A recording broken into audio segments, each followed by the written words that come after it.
लोग fundamental right इसकी बात कर रहे थे और लगभग लगभग क्या सारे फंडामेंटल राइट्स पर बात हुई 12 से लेकर सेक्शन 35 तक, आर्टिकल 35 तक, जितना भाग 3 में है सबके बारे में आपको बताया गया। जब इमरजेंसी प्रोविजन चल रहे थे तब इमरजेंसी कैसे लागू होती है और किन किन आधारों पर लागू होती है और इमरजेंसी लागू होने से क्या प्रभाव देश में आते हैं, यानी जो संघात्मक चरित्र है देश का, फेडरल करेक्टर, जहां विधायी शक्तियों का, कार्यपालिकी शक्तियों का, ये केंद्रीय विधायिका और जो राज्य की विधायिका, इसके बीच बंटवारा है, उस पर कैसा और क्या प्रभाव आता है, ये सारी बातें आपको उस समय बताई गई थी। जो छोड़ दिया था वो ये छोड़ दिया था कि जो मूल अधिकारों पर प्रभाव आएगा इमरजेंसी डिक्लेयर होने का, वो क्या होगा, ये बात छोड़ दी थी। और इसीलिए छोड़ी थी क्योंकि पहले फंडामेंटल राइट इसका चैप्टर खत्म हो जाए, उसके बाद जो फंडामेंटल राइट पर इफेक्ट होगा इमरजेंसी का, उसकी बात करेंगे। तो फंडामेंटल राइट का चैप्टर समाप्त है। तो आज ये बात करेंगे कि अगर इमरजेंसी डिक्लेयर होती है तो फंडामेंटल राइट पर क्या प्रभाव आता है, और जो भी प्रभाव आता है क्या उसका कोई जुडिशियल रिव्यू ये संभव है। आपातकाल की घोषणा, इसका जुडिशियल रिव्यू संभव है या नहीं, इस पर बात हुई थी। Bhutnath versus state of West Bengal, ये मुकदमा बताया गया था, उसमें इस बात पर चर्चा हुई थी कि जो इमरजेंसी डिक्लेरेशन के लिए नोटिफिकेशन जारी होगा, उस नोटिफिकेशन का जुडिशियल रिव्यू ये संभव है या नहीं, अर्थात इमरजेंसी प्रोविजन लागू करने लायक सिचुएशन देश में चल रही है या नहीं, इसका जुडिशियल रिव्यू ये होगा या नहीं होगा, वो सारी बातें वहां हुई थी। लेकिन फंडामेंटल राइट पर जो इफेक्ट आएगा उसका जो जुडिशियल रिव्यू है वो होगा या नहीं होगा, इस विषय पर वहां बात नहीं हुई थी क्योंकि फंडामेंटल राइट की चर्चा ही नहीं हुई। फंडामेंटल राइट पर जो इफेक्ट आएगा उसकी बात ही नहीं हुई है। वो सारी बातें अब होंगी। आपको बताया गया था कि 3 बार देश में इमरजेंसी रही है, 3 अलग अलग आधारों पर इमरजेंसी इंपोज की गई है और भारत स्वतंत्र हुआ और बस 10-11 साल के बाद से इमरजेंसी ही चलती रही है। पहली बार 26 अक्टूबर 1962 जो इमरजेंसी खत्म हुई आके 1968 में, यानी 6 साल इमरजेंसी लगातार रही है। और दोनों बार 26 अक्टूबर 1962 से लेकर 26 अक्टूबर है या कितना है, 26 अक्टूबर ही, 26 अक्टूबर 1962 से लेकर जो 1968 तक इमरजेंसी चली है वो युद्ध के आधार पर चली है। 2 युद्ध उस समय हुए चाइना और पाकिस्तान से, 1965 में पाकिस्तान से युद्ध और 1962 में चाइना से। तो 26 अक्टूबर 1962 इससे लेकर 1968 तक इमरजेंसी 6 साल। उसके बाद 1971 में फिर इमरजेंसी है पाकिस्तान से वार को लेकर, और वो इमरजेंसी कब खत्म हो गया कि मार्च 1977 में। 1971 में जो इमरजेंसी लगाई गई वो चल ही रही थी कि फिर से 26 जून 1975 को आंतरिक अशांति के आधार पर श्रीमती इंदिरा गांधी ने इमरजेंसी इंपोज कर दी। अब सवाल यह है कि लोग कहेंगे कि युद्ध के आधार पर आपातकाल, ये तो लगता ही है। तो अभी जो कुछ हुआ वो पाकिस्तान से युद्ध ही था, बट डिक्लेयर नहीं था। भाई वो ड्रोन अटैक हम पर कर रहे थे, हमारा एयर डिफेंस ना होता, ठीक है, तो मॉस स्केल पर डिस्ट्रक्शन हुआ होता, कोई इमरजेंसी नहीं। कारगिल वार उसके बाद हुआ, कोई इमरजेंसी नहीं। लेकिन तत्कालीन समय में जैसे ही युद्ध हो, इसका मतलब इमरजेंसी इंपोज करने का बहाना ये आप ढूंढ रहे हैं। 26 अक्टूबर 1962 को चाइना, इससे कंफ्लिक्ट हमारा शुरू हुआ, बस इमरजेंसी। 1965 में पाकिस्तान से वार शुरू हुआ, इमरजेंसी। 1971 में जैसे पाकिस्तान से वार शुरू हुआ, इमरजेंसी। यानी 68 से लेकर 71 तक, वो भी अगर महीनों में देखेंगे कि 68 में किस महीने में समाप्त हुई और 71 में किस महीने में फिर से शुरू हो गई, तो हो सकता 3 साल से कम भी समय आए, क्योंकि उतना याद रखना मेरे लिए जरूरी नहीं है। हम कानून के आदमी हैं, हमको इतिहास के आदमी तो है नहीं जो हम वो सारी चीजें याद रखे घूमे। तो हो सकता 3 साल से भी कम समय आए, लेकिन चलो 3 साल मान लेते हैं। 1950 को संविधान अस्तित्व में आता है, यानी इमरजेंसी इंपोज करने की ताकत आपके हाथ में आती है, ठीक है ना। उससे पहले तो इमरजेंसी इंपोज करने की ताकत ही नहीं है आपके पास। और 12 साल इमरजेंसी इंपोज करने का कोई बहाना आपको उपलब्ध नहीं होता।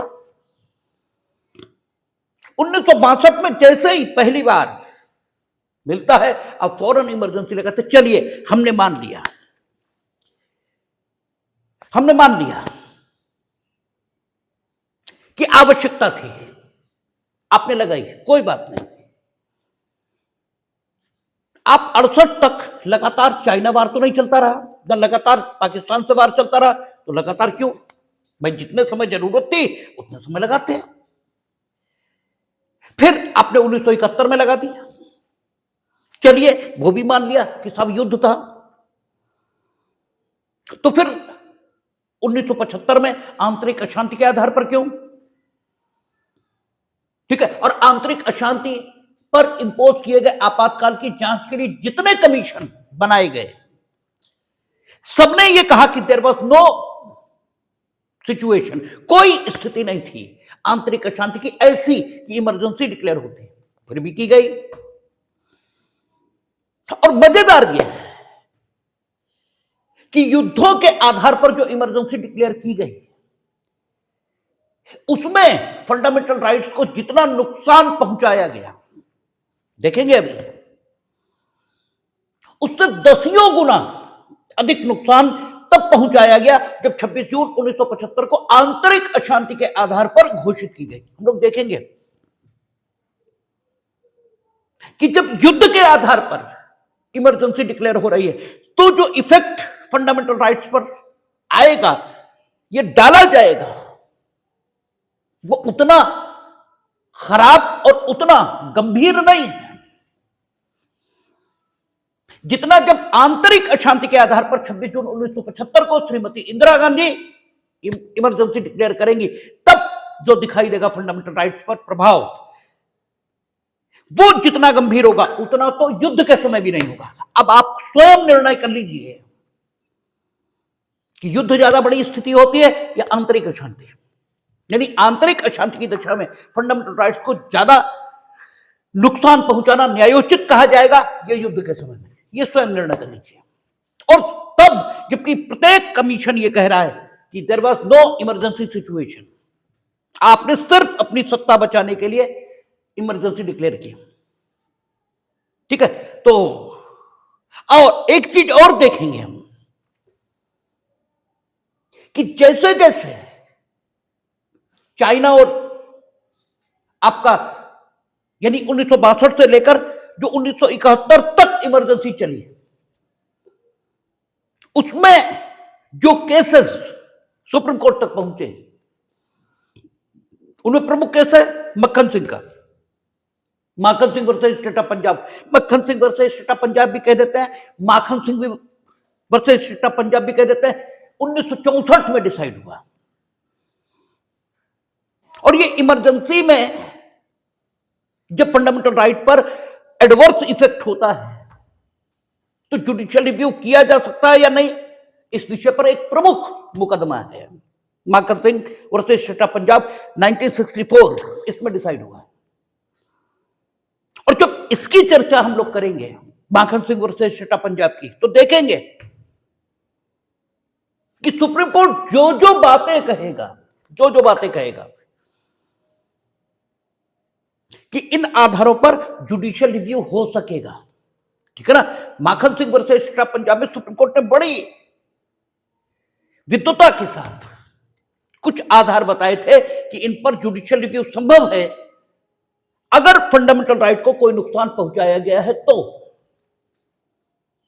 जब 26 जून 1975 की इमरजेंसी आएगी, तब वो सारी चीजें हटा दी जाएंगी, मतलब आवश्यक संशोधन की वो सारी चीजें न रह पाए जो Makhan Singh versus state of Punjab में फंडामेंटल राइट को नुकसान पहुंचाने वाली गतिविधियों को चुनौती देने के लिए विकसित की गई थी, वे एक भी चीज काम ना कर पाए। इसकी पूर्ण व्यवस्था 26 जून 1975 की इमरजेंसी में की जाएगी। ये सारी चीजें देखने लायक है। आपने देखा कि सुप्रीम कोर्ट में न्यायाधीशों की नियुक्ति में किस प्रकार से मनमानी की गई, संपत्ति के अधिकार के नाम पर लोगों के मूल अधिकारों को प्रभावित करने की किस कदर कोशिश की गई। और अब इमरजेंसी देखेंगे आप कि इसमें क्या हुआ। और फिर इसीलिए हम कहा करते हैं कि जैसे हम कॉन्स्टिट्यूशन पढ़ना, हम कोई जन्म से कांग्रेस विरोधी के रूप में थोड़ा पैदा हुआ है, जन्म से तो हमारा पूरा परिवार कांग्रेस ही रहा, लेकिन हम पहली बार कानून की फील्ड में, और जैसे ही हमने ये पढ़ना शुरू किया मेरा तो चित्ती गिना गया, ठीक है। और इसके बाद संविधान संशोधन देखेंगे। जब संविधान संशोधन आपको दिखाएंगे तो 42nd अमेंडमेंट, 38th अमेंडमेंट, वो सारी चीजें दिखाएंगे। इंदिरा गांधी, ठीक है, राजनारायण का मुकदमा दिखाएंगे, 42nd अमेंडमेंट दिखाएंगे, 38th अमेंडमेंट दिखाएंगे, उसमें क्या किया गया है ये भी दिखाएंगे, ठीक है। इसके बाद आपको पता लगेगा कि असल तानाशाह कौन था, ठीक है ना, और किसने इस देश में संविधान को नष्ट करने की कोशिश की, और किसने इस देश में एक टोटलिटेरियन रिज्यूम, ठीक है, इसे कायम करने की कोशिश की है। 26 अक्टूबर 1962 को युद्ध के आधार पर, यह भी खूब पूछा जाता है, ठीक है, कि 26 अक्टूबर 1962 को युद्ध के आधार पर इमरजेंसी डिक्लेयर की गई, जो 1968 में समाप्त हुई। महीना कौन सा था आप गूगल करेंगे तो बता देगा, वो कोई ऐसी चीज नहीं है। आज तो बड़ी आसानी, आपके हाथ में मोबाइल है, 1 मिनट में डालिए, एआई बता देगा, ठीक है, कि किस महीने में खत्म हुई है। उसके बाद 1971 में किस महीने और किस डेट में इमरजेंसी लगी, ये भी आप गूगल पर डालेंगे 1 मिनट में आ जाएगा, वो भी युद्ध के आधार पर। और वो इमरजेंसी चल ही रही थी कि आंतरिक अशांति के आधार पर, और इसके लिए भी आवश्यक संविधान संशोधन किया गया कि एक आधार पर अगर इमरजेंसी चल रही है तो उस इमरजेंसी के चलते हुए ही दूसरे आधार पर भी इमरजेंसी घोषित कर दी जाए।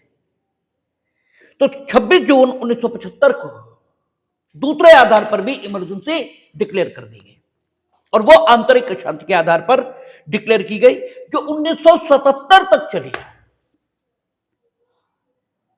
1977, मार्च 1977 तक चली है। मार्च में कौन से महीने तक चली है, वो कौन से डेट तक चली है, ये आप देखेंगे तो मिल जाएगा। और उसके बाद 1978, इसमें मेनका गांधी डिसाइड हो रही है। इसीलिए हम बार बार कहते हैं कि किसी सुप्रीम कोर्ट ने देश में संविधान की रक्षा नहीं की है। देश में संविधान की रक्षा का असल श्रेय अगर किसी को, भारत की जनता को है, क्योंकि 77 में इंदिरा गांधी को सत्ता से बाहर कर दिया गया और बुरी तरह कांग्रेस की हार हुई, बुरी तरह। और 1978 में फट से मेनका गांधी डिसाइड हो गई, और 1978 में मेनका गांधी की डिसाइड होते ही सारी बातें बदल गई। उससे पहले सुप्रीम कोर्ट जिस टोन में बोल रहा था वो टोन ही बदल गई। और 1979 में यानी जनता गवर्नमेंट ने, आपको पता है कि 44th कॉन्स्टिट्यूशनल अमेंडमेंट किया, और 44th कॉन्स्टिट्यूशनल अमेंडमेंट से न सिर्फ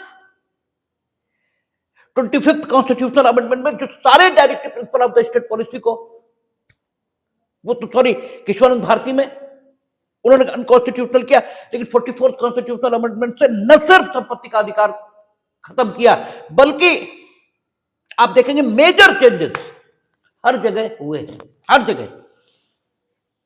जो कुछ 42वें संविधान संशोधन से, जो कि उस समय किया गया था जब देश में 26 जून 1975 में घोषित आपातकाल चल रहा था, उस संविधान संशोधन से जो कुछ बुरा बुरा जोड़ा गया था, सबको परिवर्तित किया गया। तो असल लोकतंत्र विरोधी कौन है, ये बिल्कुल आपको क्लियर हो जाता है जब आप विस्तार से कॉन्स्टिट्यूशन ऑफ इंडिया और कॉन्स्टिट्यूशनल लॉ इसे पढ़ते हैं।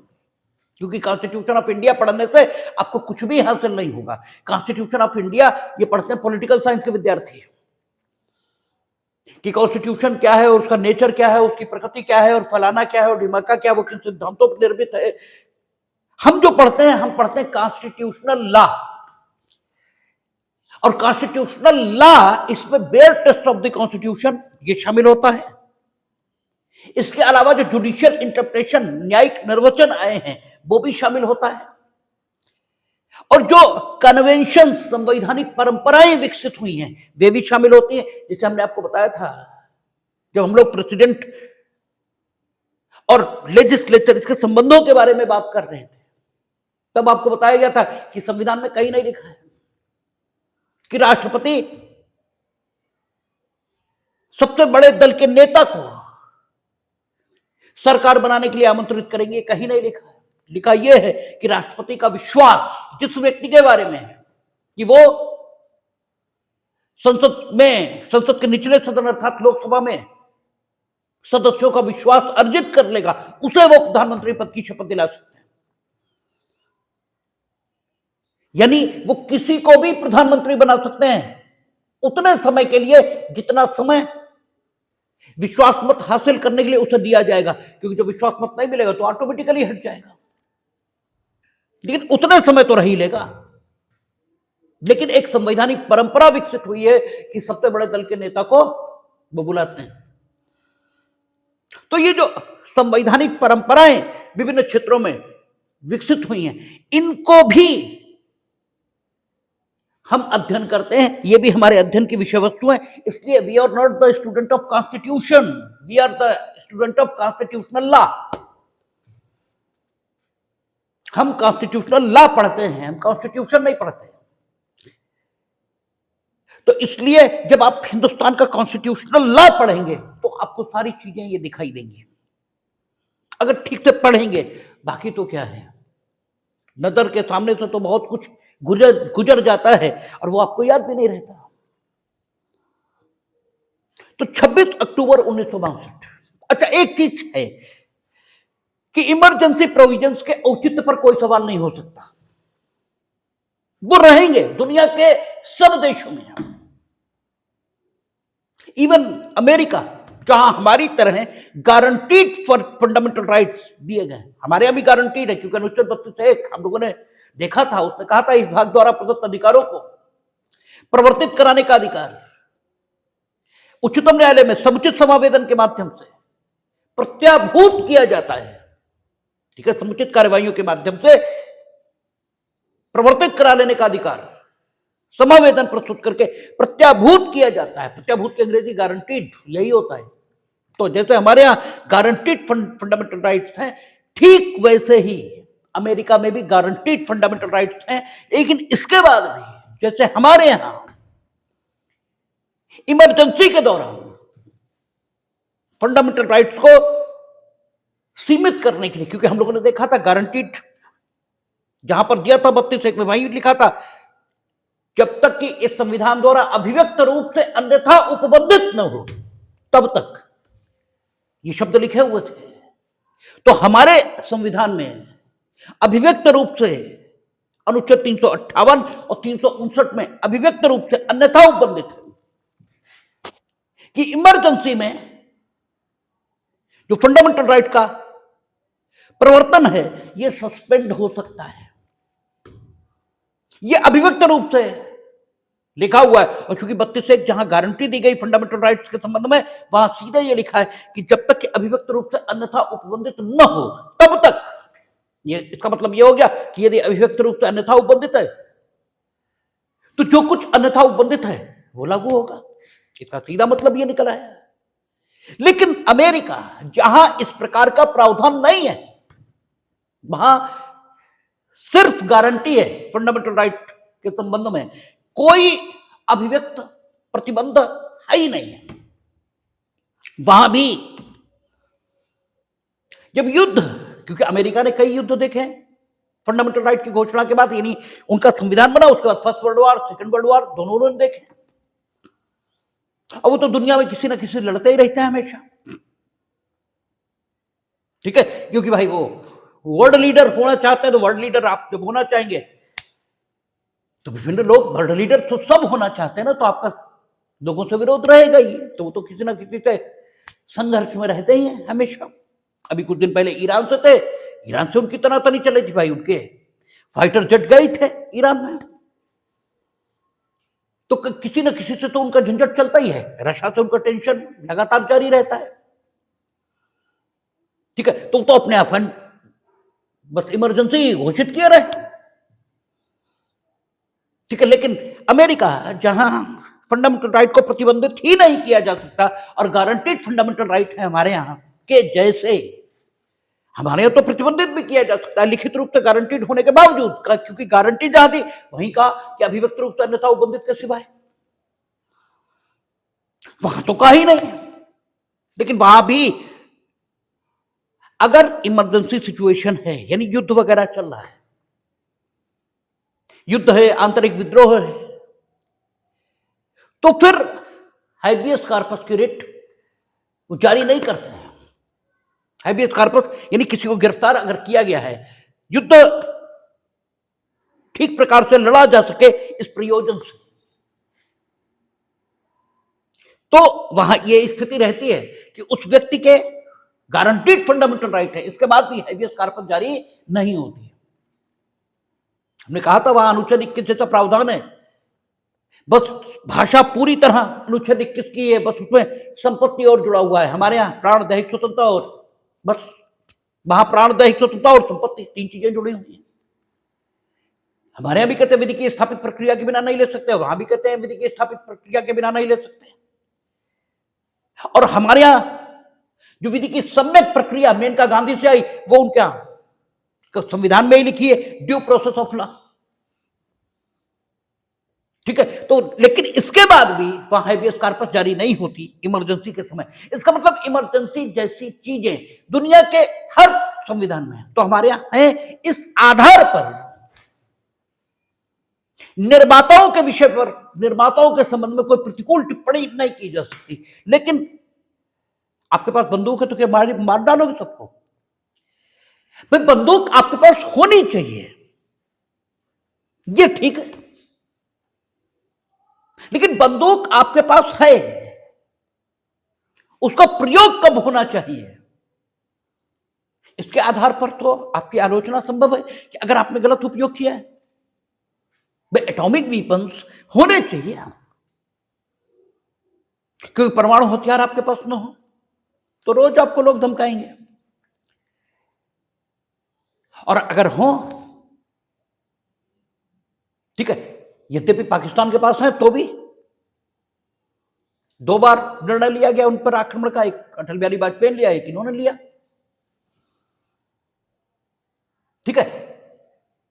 लेकिन फिर भी एटॉमिक वीपन्स ये सुरक्षा तो देते ही हैं, तो एटॉमिक वीपन्स होना चाहिए, लेकिन उनका उपयोग ये तो अंतिम स्थिति जब आ जाए उससे पहले होना ही नहीं चाहिए। तो गारंटीड फंडामेंटल राइट सस्पेंड करने के लिए संविधान में अभिव्यक्त रूप से उपबंध हैं, ये कोई बुराई नहीं है, लेकिन उन उपबंधों का उपयोग या उनका दुरुपयोग इसे करने के आधार पर तो सत्ताधीशों की आलोचना ये की जाएगी। अमेरिका, इसीलिए कहते हैं कि नैतिकता की बातें हमारे देश में होती हैं और नैतिकता आपको देखने को पश्चिमी देशों में मिलेगी, जिन्हें हम बड़ा अनैतिक बताते हैं, खुद को बड़ा नैतिक बताते हैं। वहां फंडामेंटल राइट पर प्रतिबंध लगाने के लिए अभिव्यक्त उपबंध है ही नहीं, इसके बाद भी दुरुपयोग नहीं। हमारे यहां अभिव्यक्त उपबंध हैं, इमरजेंसी डिक्लेयर करने के बारे में, सारी चीजों के बारे में, फिर भी हमारे यहां स्थिति खराब है क्योंकि हम नैतिक लोग नहीं हैं। ठीक है, हम पाखंडी, हम झूठे हैं। तो अमेरिका में हैबियस कॉर्पस जारी नहीं होगी, वहां भी, और साथ ही अन्य जो फंडामेंटल राइट्स हैं, क्योंकि वहां अभिव्यक्त रूप से प्रतिबंधित करने के लिए तो कोई उपबंध ही नहीं, इसलिए अन्य जो वहां फंडामेंटल राइट होंगे लोगों के, उनके संबंध में बड़ा प्रतिबंधित अर्थान्वयन उच्चतम न्यायालय करना शुरू कर देता है जब भी वहां युद्ध या सशस्त्र विद्रोह की स्थिति होती। लगभग वही स्थिति आ जाती है जो हमारे यहां, हमारे अभिव्यक्त रूप से उपबंधित है, बाकी उनके यहां न्यायिक निर्वचन के माध्यम से उस स्थिति को उपलब्ध कर लिया जाता है, प्राप्त कर लिया जाता है। यही स्थिति ब्रिटेन में है। ब्रिटेन वहां भी जो फंडामेंटल राइट, वहां भी फंडामेंटल राइट जैसी कोई चीज नहीं है। अब तो वहां लिखित संविधान भी आया है, इससे पहले तो लिखित संविधान भी नहीं था। लिखित संविधान है, ये कोर्ट आया है, हाँ सुप्रीम कोर्ट आया है। लिखित संविधान हो सकता है एआई पे डाल लीजिएगा, देख लीजिएगा भाई आया नहीं आया, हम कोई गारंटी नहीं करना। अलिखित संविधान से उनका काम चलता रहा है। तो ब्रिटेन में जो हमारे यहां संविधान में वर्णित चीजें, वो वहां सामान्य कानूनों के द्वारा लागू की गई हैं। ठीक है, ये माना गया है कि ये चीज है और उसको लागू करने के लिए कानून बना दिया गया है सामान्य, जैसे हमारे यहां संविधान अलग से है। ठीक है, लिखित रूप से उपलब्ध है संविधान, क्या है ये है। लेकिन हमने आपसे कई बार चर्चा की कि ये क्या है, यानी बेयर एक्ट जो कॉन्स्टिट्यूशन का है, ये क्या है। ये कॉन्स्टिट्यूशन का साक्ष्य है, एविडेंस है, ये कॉन्स्टिट्यूशन नहीं है। ये नहीं है कॉन्स्टिट्यूशन। कॉन्स्टिट्यूशन तो इन एयर है, विधि के समक्ष समता होगी, ठीक है, और विधि का समान संरक्षण सबको उपलब्ध होगा, ये है कॉन्स्टिट्यूशन। ठीक है, लेकिन ये कॉन्स्टिट्यूशन है। अगर इस पर सवाल उठ जाए, जैसे कोई कहे ये कॉन्स्टिट्यूशन नहीं है, तो आप यही कॉन्स्टिट्यूशन है, इसको साबित करने के लिए ये बेयर एक्ट दिखाएंगे कि देखिए इसमें ये लिखा है। तो ये क्या हुआ, ये कॉन्स्टिट्यूशन नहीं हुआ, ये कॉन्स्टिट्यूशन का एविडेंस हुआ। बेयर एक्ट कॉन्स्टिट्यूशन का साक्ष्य है, कॉन्स्टिट्यूशन का इन एयर है, एब्स्ट्रैक्ट है, अलिखित है।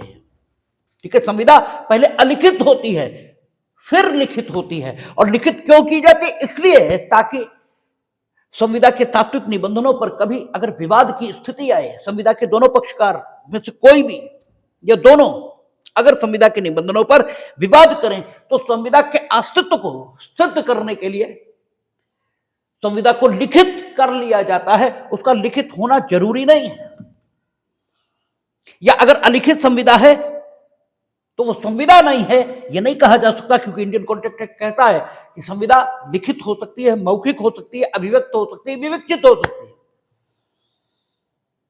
ठीक है ना, ऐसे ही संविधान लिखित है, वो इसलिए लिखित किया जाता है ताकि संविधान है इसको साबित करने, और यही है जो हम बता रहे हैं, इसको साबित करने की कभी जरूरत आए तो संविधान का लिखित पाठ ये प्रस्तुत किया जा सके। इसका मतलब यह हुआ कि लिखित संविधान जहां होगा वहां लोग ज्यादा बेईमान होंगे, तभी तो लिखित की जरूरत पड़ेगी। ठीक है ना, परिवारों में क्या कहते हैं, उन्होंने कहा भाई लिख पढ़ लो, और जो अच्छे परिवार हैं वहां कोई लिखी पढ़ेगी। उन्होंने कहा लिखने पढ़ने क्या जरूरत, अरे बात दी, बात खत्म हो गई, हमने कहा बस खत्म। इसका मतलब जो पर्सन ऑफ लो मॉरलिटी है वही चीजें लिखत पढ़त में होती हैं, अन्यथा लिखत पढ़त नहीं होती। ये तो आप सामाजिक जीवन में, दैनंदिन जीवन में देखेंगे, कि ज्यादा हिसाब किताब, अकाउंट ये कहां होता है? जहां लोग बेईमान होते हैं, अन्यथा लिखत पढ़त की जरूरत ही नहीं। तो Britain, they are person of the high morality. कोई भी देश जिसने पूरी दुनिया पर राज किया है, उसमें उसके लोगों में कुछ तो विशेषता होगी ही कि उसने पूरी दुनिया पर राज किया है। तो ब्रिटेन, वहां अलिखित संविधान रहा है। अलिखित संविधान का मतलब यह नहीं कि वहां संविधान नहीं है, अलिखित संविधान है, ठीक है, लिखा हुआ नहीं। वहां भी समानता है, वहां भी स्वतंत्रता है। कोई कानून समानता स्वतंत्रता इसके विरोध में नहीं जा सकता। और वहां जो संविधान के तत्व हैं उनको लागू करने के लिए संसद ने अधिनियम बनाए हैं, ठीक है ना। लिखित रूप से अलग से जैसे हमारे यहां संविधान उपलब्ध है वैसे उपलब्ध नहीं है, ठीक है ना। तो नागरिकों के मूल अधिकार वहां भी हैं, ठीक है, अलिखित रूप से है, लिखित रूप से नहीं। तो नागरिकों के जो अधिकार हैं आपात की दशा में, क्योंकि उन्होंने भी कई युद्ध लड़े भाई, first world war, second world war तो उन्होंने भी लड़ा, और ऑटोमन साम्राज्य तुर्की में उनका संघर्ष हुआ, तो युद्ध उन्होंने भी लड़े। तो युद्ध की दशा में वहां भी न्यायालयों ने नागरिकों के अधिकारों को प्रतिबंधित करके अर्थान्वयित किया है। इसलिए हमारे यहां इस आधार पर कोई आपत्ति नहीं उठ सकती है कि संविधान में वर्णन किया गया है प्रतिबंध के आधारों का, लेकिन आपने जिस ढंग से लागू किया उसको, उस पर बहुत आपत्ति है। और आपने जिन अवसरों पर उन्हें लागू किया और जिस तरह लागू किया, दोनों पर आपत्ति। और चलो आपने कुल 3 बार लागू किया, 2 पर हम कोई आपत्ति न भी उठाए हैं युद्ध के आधार पर। हालांकि युद्ध के आधार पर भी आज की डेट में तो नहीं हो रहा, लेकिन चलो हम मान भी लेते हैं that was primitive stage, Bharat तत्काल स्वतंत्र हुआ था, ठीक। लेकिन 26 जून 1975 को जो कुछ हुआ वो तो किसी भी हालत में जस्टिफाइड नहीं कहा जा सकता। 26 जून 1975 से लेकर मार्च 1977 तक जो कुछ हुआ उसे किसी भी दृष्टिकोण से, ठीक है, न माफ किया जा सकता है न भूला जा सकता है। दोनों बातें नहीं, हमने आपसे कई बार चर्चा की कि दोनों बातें, भूलो और माफ करो, और न भूलेंगे न माफ करेंगे, बातें दोनों हैं, ठीक है। और दोनों का उपयोग आपको करना चाहिए। कुछ चीजें, कुछ गलतियां ऐसी होती कि न भूलेंगे ना माफ करेंगे, और कुछ गलतियां ऐसी होती कि भूलो और माफ करो, चलो जो हो गया तो हो गया, उस आगे बढ़ो, खत्म करो उस बात को। क्योंकि ये संवैधानिक प्रावधानों का दुरुपयोग है, तो नहीं से भूलेंगे ना माफ करेंगे, ताकि आने वाले सत्ताधीशों को ये याद रहे कि इस ढंग से दुरुपयोग नहीं होना चाहिए, ठीक है। हालांकि अब तो उसकी संभावना भी बहुत रेयर हो गई है 44th कॉन्स्टिट्यूशनल अमेंडमेंट के बाद, और उसका श्रेय किसी हालत में कांग्रेस के लोगों को नहीं है, ठीक है, किसी हालत में। अब देखते हैं कि आखिर फंडामेंटल राइट, इस पर इमरजेंसी के डिक्लेरेशन का क्या प्रभाव आता है।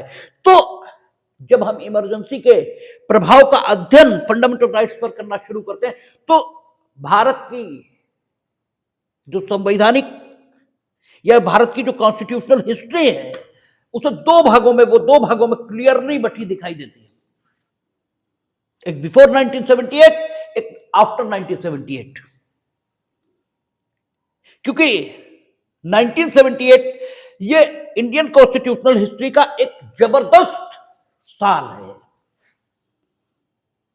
ठीक है। इसे तो सेलिब्रेट करना चाहिए, जैसे 15 अगस्त 1947 सेलिब्रेट होता है, ठीक है। यानी 1978 के जब 25 साल पूरे हुए, 1978 के जब 50 ईयर, क्योंकि कॉन्स्टिट्यूशनल हिस्ट्री में देखेंगे तो 1978 ही बहुत महत्व का साल है। 1978 में एक तो मेनका गांधी डिसाइड हुई, जिसके बाद सारे सिनेरियो में बहुत चेंज आया है।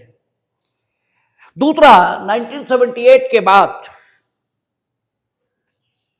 क्या हुआ है, 44th कॉन्स्टिट्यूशनल अमेंडमेंट हुआ है, जिसने जो इमरजेंसी जैसी स्थिति है उसमें आमूल चूल परिवर्तन किया और इस प्रकार की व्यवस्था निर्मित की है कि आने वाले सत्ताधीश उस प्रकार की मनमानी नहीं कर पाएंगे जो इस देश में 26 अक्टूबर 1962 से लेकर 19 मार्च 1977 तक हुई है। भाई 3 ही साल तो रुका भाई, 62 से लेकर 68 तक इमरजेंसी, 68 से 71 तक नहीं, 71 से लेकर मार्च 1977 तक फिर इमरजेंसी। तो 62, 5, 67, 10, 77, 15 बरस इमरजेंसी रही, 15 बरस। इस 15 बरस में 3 साल निकाल दो, ठीक है, तो 12 साल तो रही। और हम लोग पढ़कर आए हैं कि इमरजेंसी में कार्यपालिकीय शक्तियां, विधायी शक्तियां, ये सब जबरदस्त ढंग से परिवर्तित हो जाती हैं और केंद्र इतना शक्तिशाली हो जाता है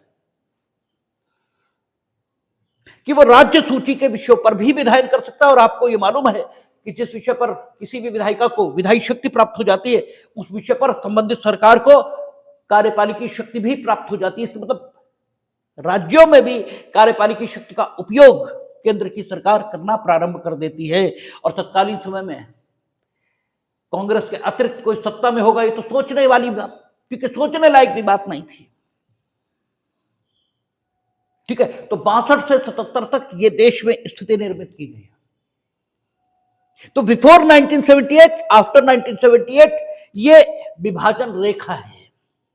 बिफोर 1978 जो अनुच्छेद 358 और 359, चूंकि 32 में आपने देखा था, उसने कहा कि जैसा कि अभिव्यक्त रूप से संविधान द्वारा अन्यथा उपबंधित है उसके सिवाय, तो अन्यथा उपबंधित कहा है कि इस भाग द्वारा प्रदत्त अधिकार प्रवर्तित नहीं कराए जा सकेंगे, ऐसा अभिव्यक्त रूप से कहा उपबंधित है। अच्छा, एक चीज और उसने कहा, आप देखें फ्रेमर्स फंडामेंटल राइट को कितना महत्व का मानते थे, ये इसी शब्द से तय होता है कि उन्होंने ये लिखा कि जैसा कि अभिव्यक्त रूप से अन्यथा उपबंधित ना हो।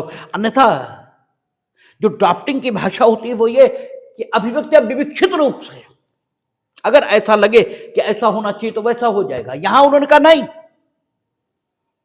जब अभिव्यक्त रूप से ये संविधान अन्यथा उपबंधित करे तभी फंडामेंटल राइट को रोका जा सकता है। और अभिव्यक्त रूप से अन्यथा उपबंधित सिर्फ 358, 359 में हुआ और कहीं हुआ ही नहीं। इसलिए फंडामेंटल राइट को एडवर्सली इफेक्ट किया जा सकता है केवल 358 और 359 की व्यवस्था के मुताबिक, क्योंकि 32(1) के साथ 358, 359 को पढ़ने पर यही निष्कर्ष और परिणाम निकलता है। तो कहता है 358 और 359 में बिफोर 1978 की बात कर रहे हैं, अभी हम आफ्टर 1978 की बात नहीं कर रहे हैं, क्योंकि आफ्टर 1978 की बात करने में कुछ है ही नहीं।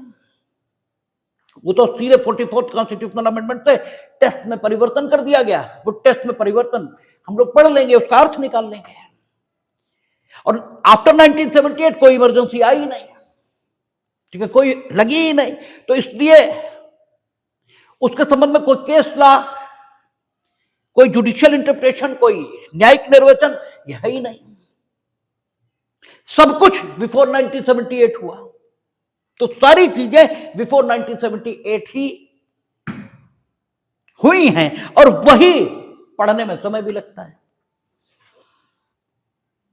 उसका परिणाम स्वरूप जो वहां हुआ, जिस ढंग से हुआ, जो सुप्रीम कोर्ट ने कहा, जो विभिन्न उच्च न्यायालयों ने कहा, उसके आधार पर या उसके परिणामों को, उसके खराब परिणामों को, उसके भयावह परिणामों को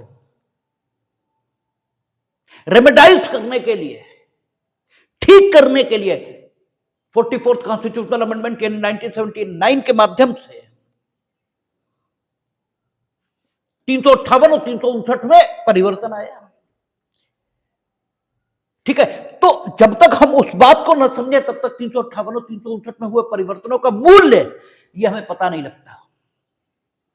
और चूंकि आपका पास होने के लिए, नंबर लाने के लिए पढ़ते हैं, ज्ञान के लिए तो पढ़ते नहीं। इसलिए आपको पता ही नहीं लगता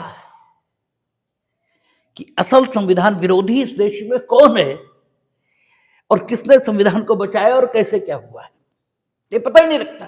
क्योंकि आपने तो वर्तमान का 358 359 पढ़ लिया ना, वर्तमान का 358 359 क्यों आया और कैसे आया, इस विषय पर तो कोई जानकारी ही नहीं है, ना वो पढ़ना आप उचित समझते हैं। आप क्या कानून के क्षेत्र में ला टीचर वकील कोई, जबकि उसे जाने बिना 358 359 को ठीक ढंग से जाना ही नहीं जा सकता। और ऐसा नहीं है ये बिफोर 1978 उपयोगी नहीं, एग्जाम्स में खूब पूछे जाएंगे सवाल, इस पर खूब पूछे जाएंगे और वो आप गलत करेंगे, क्योंकि खाली वर्तमान का पढ़ लेने से सारी चीजें पता तो नहीं लग जाएंगी। तो बिफोर 1978 हम देखेंगे कि 358 और 359 किन स्थितियों में मौजूद है। तो बिफोर 1978 एक चीज और समझ लें कि 358 सिर्फ अनुच्छेद 19 की बात करता है और 359 अनुच्छेद 19 को छोड़कर अन्य सभी फंडामेंटल राइट की बात करता है। और 358 और 359 में एक फर्क यह भी है कि अगर इमरजेंसी चल रही है तो अनुच्छेद 19 स्वयं समाप्त हो जाता है 358 में, ठीक है। और 359 में आज की बात नहीं कर रहे, आप तो 20-21 बने रहेंगे, ठीक है ना, उनका प्रवर्तन भी स्थगित नहीं होगा, आज की बात नहीं कर रहे हैं, बिफोर 1978 की बात कर रहे हो। चलो आज की भी कर रहे हैं, चलो आज की भी कर रहे हैं। 359 में जो कुछ होगा वो सिर्फ फंडामेंटल राइट का प्रवर्तन स्थगित होगा। 358 में मूल अधिकार स्वयं समाप्त हो जाएगा। यानी अगर बायोलॉजी की भाषा में बात करें, जीव विज्ञान की भाषा में बात करें, जो आपको अधिक आसानी से समझ में आएगी, तो 358 आपातकाल लागू होते ही 358 क्या करता है, अनुच्छेद 19 को खत्म कर देता है। यानी मानो अनुच्छेद 19 मर गया, बायोलॉजिकल भाषा में बात करें तो, जीव विज्ञान की भाषा में बात करें, और जब मर गया तो वो कुछ है ही नहीं, बात ही खत्म हो गई। लेकिन 359 19 छोड़कर अन्य फंडामेंटल राइट्स के बारे में बात करता है और कहता है कि अगर उन फंडामेंटल राइट्स को जो 19 को छोड़कर हैं, उन्हें 359 की प्रक्रिया से रोका भी जाए तो भी उनका प्रवर्तन, उनका इन्फोर्समेंट ये रोका जाएगा, ठीक है ना। और वो भी 359 में बताई गई प्रक्रिया से। प्रक्रिया क्या है देखेंगे, लेकिन 359 में बताई गई प्रक्रिया से सिर्फ उनका प्रवर्तन रोका जा सकता है। फंडामेंटल राइट बने हुए हैं, यानी जो रुकेगा, अगर एक लाइन में बोले, जो रुकेगा 32, बाकी सब बने रहेंगे, क्योंकि प्रवर्तन 32 के माध्यम से होगा, ठीक है ना। तो आप 32 के माध्यम से या 226 के माध्यम से किसी न्यायालय में नहीं जा पाएंगे फंडामेंटल राइट के प्रवर्तन के लिए। लेकिन फंडामेंटल राइट नहीं है ये नहीं कह सकते, वो है, ठीक है ना। जो कुछ रुका वो क्या रुका, प्रवर्तन। और 358 में इट्सेल्फ फंडामेंटल राइट ही नहीं रहा, ठीक है ना, इट्सेल्फ फंडामेंटल राइट ही नहीं है। और ये परिवर्तन, ये जो अंतर है, ये सबसे पहले किसमें पहचाना था, मक्खन Singh versus state of Punjab, इसमें पहचाना था। इसीलिए हम कह रहे हैं कि मक्खन Singh, that was the fine judicial pronouncement, ठीक है, जबरदस्त न्यायिक निर्णय है मक्खन सिंह। और मक्खन सिंह याद रखें कब है, 1964। और उस समय सुप्रीम कोर्ट फंडामेंटल राइट के प्रोटेक्शन के लिए बहुत विजिलेंट है। ये कौन सा समय चल रहा है, वही राइट संपत्ति के अधिकार वाला, जब बेला बनर्जी डिसाइड हो रही है, ठीक है ना। संपत्ति का अधिकार वहां डिसाइड हो रहा है, व्यक्तिगत स्वतंत्रता के स्तर पर AK गोपालन डिसाइड हो रहा है, और इमरजेंसी पर मक्खन सिंह डिसाइड हो रहा है। इंस्टीट्यूशन वही है, लोग वही है। तो उस समय सुप्रीम कोर्ट का रुख संपत्ति के प्रति, ठीक है, और स्वतंत्रता के अधिकार को छोड़कर बाकी सब मामलों में ठीक दिखाई दे रहा था, ठीक है ना। तो 1964 में मक्खन सिंह डिसाइड हुआ, और that was the fine judicial pronouncement. देखेंगे मक्खन सिंह क्या करा, लेकिन फिलहाल एक अंतर खूब समझ लें 358 और 359 के बीच कि आपात की उद्घोषणा हुई है तो 358 में अनुच्छेद 19 इटसेल्फ सस्पेंड, और 359 में सिर्फ प्रवर्तन सस्पेंड है। यही बात आधार बनेगी 38वें संविधान संशोधन की, जिससे 359 में 1A जोड़ा जाएगा। इसलिए चीजों को ठीक से समझते चलेंगे। यही लाइन, यही अंतर जो पहचाना गया मक्खन सिंह वर्सेस पंजाब में, यही अंतर आधार बन जाएगा अनुच्छेद 38 में, वो अनुच्छेद 38 कह रहे 38वें संविधान संशोधन के माध्यम से 359 में 1A जोड़ने का, ठीक है। खैर, प्रथमतः यह देखा जाना चाहिए कि बिफोर 1978 आखिर 358 की स्थिति क्या थी। तो उस पर 358 की स्थिति पर बात करेंगे। बिफोर 1978, बिफोर 1978 जैसे ही आपात की उद्घोषणा होगी तो कुछ करना ही नहीं है, आज भी नहीं करना है। आज भी जरा देख लेंगे 358 की भाषा। कहता जब युद्ध बाह्य आक्रमण के कारण भारत या उसके राज्य क्षेत्र के किसी भाग की सुरक्षा के संकट में होने की घोषणा करने वाली आपात की उद्घोषणा प्रवर्तन में है, तब अनुच्छेद 19 की कोई बात भाग 3 में यथा परिभाषित राज्य को कोई ऐसी विधि बनाने की या कोई ऐसी कार्यपालिका कार्यवाही करने की शक्ति को जिससे वह राज्य उस भाग में अंतर्विष्ट उपबंधों के अभाव में यह करने के लिए सक्षम होता, निर्बंधित नहीं करेगी, ठीक है। किंतु इस प्रकार बनाई गई कोई विधि उद्घोषणा के प्रवर्तन में न रहने पर अक्षमता की मात्रा तक उन बातों के सिवाय तुरंत प्रभावहीन हो जाएगी जिन्हें विधि के इस प्रकार प्रभावहीन होने के पहले किया गया है या करने का लोप किया गया है। छोड़ दीजिए टेस्ट का अर्थ क्या है, छोड़ दीजिए। यहां पर सिर्फ हमारा मतलब इतने से है कि अनुच्छेद 358 आज भी यही कह रहा है कि जैसे ही युद्ध या बाह्य आक्रमण, यह भी प्री का कुछ सवाल है कि किन इमरजेंसी या किन इमरजेंसियों के किस प्रकार के आपातकाल घोषित होने पर अनुच्छेद 358 या 359 में फंडामेंटल राइट को सस्पेंड किया जा सकता है। तो वो युद्ध और आज की डेट पर सशस्त्र विद्रोह है, ठीक है, आपका युद्ध और बाह्य आक्रमण, ठीक है। इसमें कहा युद्ध या बाह्य आक्रमण के कारण। अब देखिए अंतर यह भी आ रहा है, 359 देखेंगे तो कहता है जहां आपात की उद्घोषणा प्रवर्तन में है, ठीक है, कह रहा है जहां आपात की उद्घोषणा प्रवर्तन में है, और 358 में कह रहा युद्ध या बाह्य आक्रमण के कारण, ठीक है ना। तो दोनों बातों में फर्क आ गया। 359 में आपात, ठीक है, आपात का मतलब आपात है,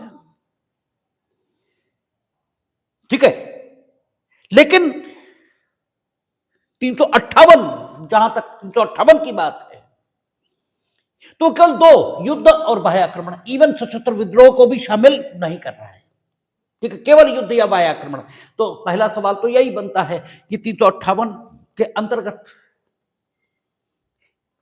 किन आधारों पर आपात की घोषणा प्रवर्तन में होने पर 358 के अधिकार या 358 की बात लागू होना शुरू होगी, और 359 की बात कब लागू होना शुरू होगी, तो वो आपात की उद्घोषणा प्रवर्तन में है और ये आपका युद्ध और बाह्य आक्रमण दो आधार, आपात की उद्घोषणा है और युद्ध या बाह्य आक्रमण के आधार पर है। ठीक है, बिफोर 1978 इस प्रकार का विभाजन नहीं था। ये कहते थे कि अगर आपात की उद्घोषणा प्रवर्तन में है, ये आज भी कह रहे हैं युद्ध, आज ये कह रहे हैं युद्ध और बाह्य आक्रमण के आधार पर आपात की उद्घोषणा प्रवर्तन में है, तब कहते थे यदि आपात की उद्घोषणा प्रवर्तन में है, बस प्रवर्तन में है, तो क्या होगा? कहता है कि भाग 3 में यथा परिभाषित राज्य, भाग 3 के लिए जो राज्य परिभाषित है वो कहां परिभाषित है? अनुच्छेद 12 में। भाग 3 में यथा परिभाषित राज्य, भाग 3 कहां से शुरू होता है? 12 से लेकर 35 तक। तो भाग 3 में यथा परिभाषित राज्य यानी अनुच्छेद, और भाग 3 में सिर्फ अनुच्छेद 12 है जिसमें राज्य परिभाषित है। 13 कहता है कि फंडामेंटल राइट को न्यून करने वाली आदि विधियां, 14 से लेकर 32 तक फंडामेंटल राइट ही हैं। 33 पुलिस और मिलिट्री पर्सनल, उनके फंडामेंटल राइट रेस्ट्रिक्ट किए जा सकते हैं। 34 मार्शल लॉ की बात करता है, मार्शल लॉ सिचुएशन की बात करता है। 35 फंडामेंटल राइट के संबंध में अगर कानून बनाने का हक दिया गया है तो वो संसद को होगा, राज्य के विधानमंडलों को नहीं होगा, ये बात कहता है। तो सिर्फ अनुच्छेद 12 है जो राज्य की बात करता है। और अनुच्छेद 358 क्या कह रहा है? जब आपात की उद्घोषणा प्रवर्तन में है तो अनुच्छेद 358 में यथा परिभाषित राज्य, यानी अनुच्छेद 358 में जो राज्य परिभाषित, और वहां क्या परिभाषित है? भारत की संसद, राज्यों के विधानमंडल, केंद्र की सरकार, राज्यों की सरकार, ठीक है, आपका स्थानीय प्राधिकारी और अन्य प्राधिकारी। और अन्य प्राधिकारियों की व्याख्या आपको पता है कि Mohanlal versus state of Rajasthan, Sukhdev versus Bhagat Ram, R D Shetty versus International Airport Authority, Ajay Hasia versus Khalid Mujib. There are so many cases in which the court has decided that what type of authorities will come under the definition of other authority, ठीक है, which is mentioned under article 12। तो भाग 3 में यथा परिभाषित राज्य है, उसे कोई विधायी या कार्यपालिकीय कृत्य यदि आपात की उद्घोषणा प्रवर्तन में है तो करने से नहीं रोका जाएगा, करने से नहीं रोका जाएगा, जिसे करने के लिए वो सक्षम होता है। यदि भाग 3 में जो फंडामेंटल राइट दिए गए हैं वो न दिए गए होते, अगर भाग 3 के फंडामेंटल राइट न होते तो राज्य जो कि भाग 3 में परिभाषित है वो जिस प्रकार की विधायी कार्यवाहियां और कार्यपालिकी कार्यवाहियां कर सकता, वही विधायी कार्यवाहियां और कार्यपालिकी कार्यवाहियां कर सकेगा यदि आपात की उद्घोषणा प्रवर्तन में है। जो कुछ लिखा है अगर उसे आसान शब्दों में कहा जाए तो इस प्रकार कहा जाएगा। इसका मतलब यह हुआ कि यदि आपात की उद्घोषणा प्रवर्तन में है तो ऐसे माना जा सकता है कि मानो भाग 3 में यथा परिभाषित राज्य इसके लिए या इसके द्वारा विधायी और कार्यपालिकी कृत्य किए जाने के दृष्टिकोण से भाग 3 में जो मूल अधिकार हैं वे हैं ही नहीं, ऐसे माना जा सकता है। क्योंकि वो क्या कह रहा है? वो कह रहा है कि यदि आपात की उद्घोषणा प्रवर्तन में है बिफोर 1978, इसलिए हम आपात की उद्घोषणा प्रवर्तन में इन शब्दों का इस्तेमाल कर रहे हैं, अर्थात युद्ध, अन्यथा युद्ध और बाह्य आक्रमण के आधार पर, यह हम कहते हैं। ठीक है, तो आपात की उद्घोषणा प्रवर्तन में है तो भाग 3 में यथा परिभाषित राज्य वे विधायी कार्यवाहियां और कार्यपालिकी कार्यवाहियां करने में सक्षम होगा, जो कि वो करने में सक्षम होता यदि भाग 3 में मूल अधिकार न होते। ठीक है ना? ये यूं कहें, जो विधायी कार्यवाहियां या कार्यपालिका कार्यवाहियां वो नहीं कर पाता है क्योंकि भाग 3 में मूल अधिकार हैं, वे सब कार्यवाहियां वो करने में सक्षम हो जाएगा यदि आपात की उद्घोषणा प्रवर्तन में है, इसका मतलब यह हुआ कि आपात की उद्घोषणा प्रवर्तन में आई जैसे ही, तो बिना कुछ और किए, कुछ और नहीं करना है, अपने आप भाग 3 में यथा परिभाषित राज्य उन सारी विधायी कार्यवाहियों और कार्यपालिकी कार्यवाहियों को करने में समर्थ हो गया जिन्हें वो नहीं कर सकता था। भाग 3 में यथा पर वर्णित अधिकारों के कारण वो सब करने में सक्षम हो गया। इसका मतलब यह निकला कि भाग 3 में यथा परिभाषित राज्य है, वो सारे कानून बना सकता है और वो सारे कार्यपालिकी कृत्य कर सकता है जो भाग 3 में यथा परिभाषित मूल अधिकारों के कारण वो अब तक नहीं कर पाता था। इसका मतलब यह हुआ कि नागरिकों के मूल अधिकार नहीं हैं ऐसे माना जाएगा। यानी अनुच्छेद 358 में जो भाषा लिखी थी उसका विधिक प्रभाव यह आएगा कि मान यह लिया जाएगा कि मानो अनुच्छेद 358 के प्रभाव से अनुच्छेद 19 है ही नहीं। ठीक है ना, प्रवर्तन स्थगित होगा यह नहीं कहा उसने, है ही नहीं यह माना जाएगा। ठीक है, इसका अर्थ यह जब है ही नहीं विधिक प्रभाव यह माना जाएगा तो भाग 3 में यथा परिभाषित राज्य अब किसी भी प्रकार का कानून बना सकेगा। फंडामेंटल राइट इसके आधार पर उनके द्वारा बनाए गए कानून को चुनौती नहीं दी जा सकती या उनके द्वारा कृत कार्यपालिकी कृत्य को शून्य घोषित नहीं कराया जा सकता, क्योंकि आपात की उद्घोषणा प्रवर्तन में है और जैसे ही प्रवर्तन में आएगी ये सारी चीजें उन्हें मिल जाएंगी, क्योंकि उन्हें अधिकार मिल जाएंगे। ये स्थिति निकल कर आ रही है। और आगे अनुच्छेद 19 क्या कह रहा है कि जब आपात की उद्घोषणा समाप्त होगी तो अनुच्छेद 19 पुनरुज्जीवित हो जाएगा। ठीक है ना, ये इन शब्दों में नहीं कह रहा पुनरुज्जीवित हो जाएगा, लेकिन जो कह रहा है उसका विधिक प्रभाव यही है कि जब अनुच्छेद 19 पुनः जीवित हो जाएगा, ठीक है ना, और जब अनुच्छेद 19 पुनः जीवित हो जाएगा तो जो कुछ अब तक विधायिका और कार्यपालिका ने किया है,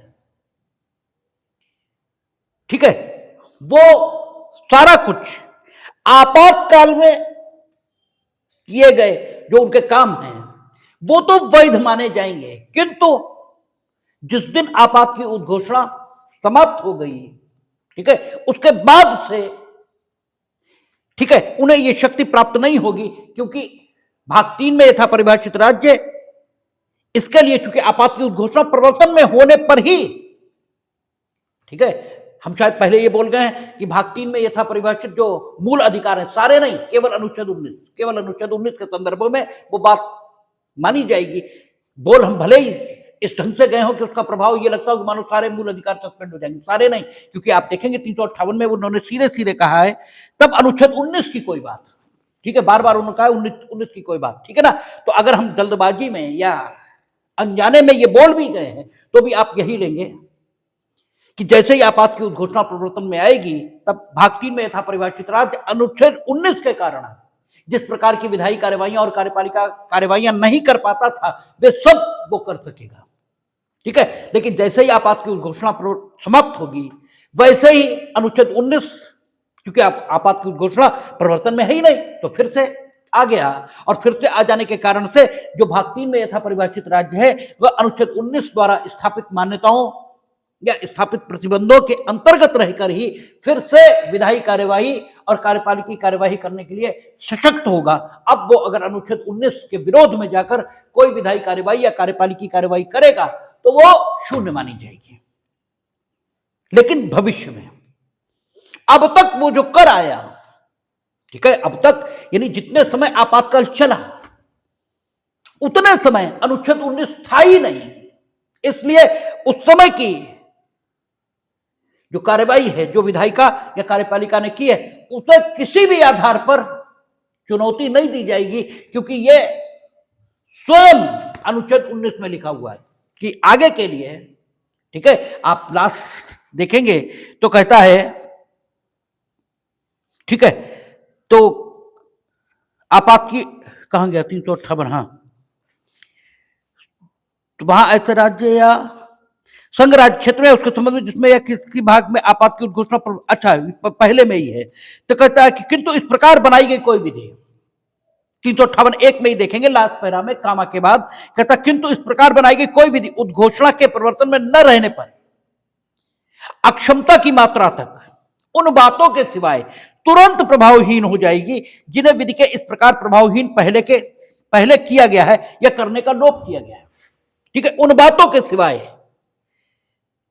तत्काल प्रभावहीन हो जाएगी। इसका मतलब क्योंकि तत्काल प्रभावहीन हो गई, आपात की उद्घोषणा प्रवर्तन में नहीं, तो आगे कोई उस प्रकार की कार्रवाई नहीं कर पाएंगे। लेकिन उन बातों के सिवाय जो पहले ही कर दी गई हैं, यानी पहले के लिए जो आपात के दौरान हुआ उसके संबंध में यही माना जाएगा कि अनुच्छेद 19 नहीं था, यानी वो कार्रवाइयां तो वैध मानी जाएंगी, शेष आगे वो कोई कार्रवाई नहीं कर पाएंगे क्योंकि अब उद्घोषणा प्रवर्तन में नहीं है।